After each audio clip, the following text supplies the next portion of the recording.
Assalamualaikum dan salam Malaysia Madani. Kembali lagi bersama Jabatan Meteorologi untuk laporan cuaca. Berikutlah adalah status terkini ribut tropical function yang kini berada di kawasan tengah Laut Cina Selatan yang membawa angin kencang sekitar 85 km per jam dan juga membawa keadaan cuaca hujan lebat di kawasan berkenaan.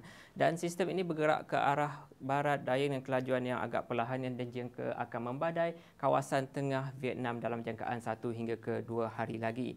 Seterusnya juga, keadaan ini juga mempengaruhi tiupan angin yang bertiup agak kencang sekitar 40 hingga ke 60 km per jam di sebahagian kawasan di kawasan perairan di Laut Cina Selatan dan juga Phuket.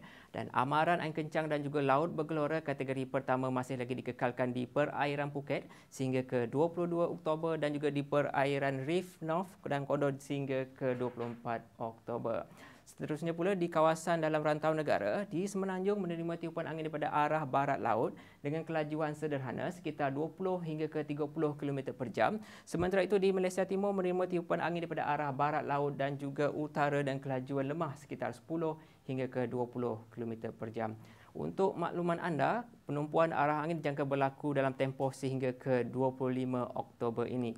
Oleh itu, ramalan cuaca signifikan telah dikeluarkan dengan keadaan ini berpotensi membawa keadaan cuaca hujan lebat, ribut petir dan juga angin kencang dalam tempoh yang lebih panjang, terutamanya di kawasan utara dan timur Semenanjung, Sabah dan juga di wilayah Persekutuan Labuan.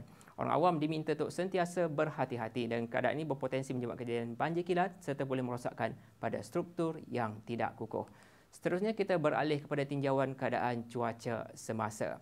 Dengan pengaruh angin daripada arah barat laut telah mempengaruhi keadaan cuaca hujan pada awal petang di sekitar kawasan di utara Semenanjung dan pada ketika ini keadaan cuaca hujan sudah pun memasuki kebanyakan kawasan di utara Semenanjung termasuk juga di sebahagian kawasan di pedalaman negeri Selangor, utara negeri Pahang, negeri Kelantan dan juga di negeri Terengganu. Dengan keadaan cuaca hujan terutamanya di sekitar kawasan utara dan juga timur Semenanjung termasuk juga di kawasan di perairan negeri Johor juga dikatakan boleh berlanjutan sehingga ke lewat malam nanti.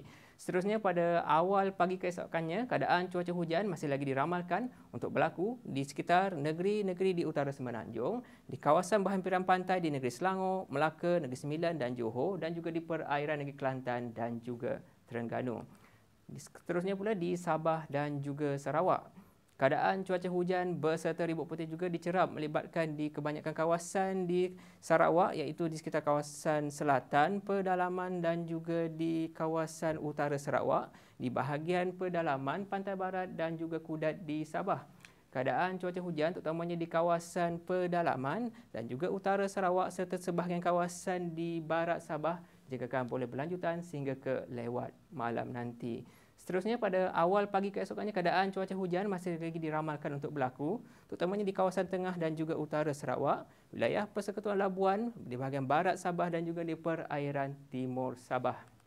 Baiklah, untuk mendapatkan info cuaca terkini, boleh ikuti kami seperti saluran seperti yang tertera. Sebelum berpisah, kita lihat dulu ramalan cuaca bagi bandar-bandar utama dan juga indeks pencemaran udara di seluruh negara. Sekian sahaja daripada saya, Ruzamin Pilus. Malaysia Madani, rakyat disantuni.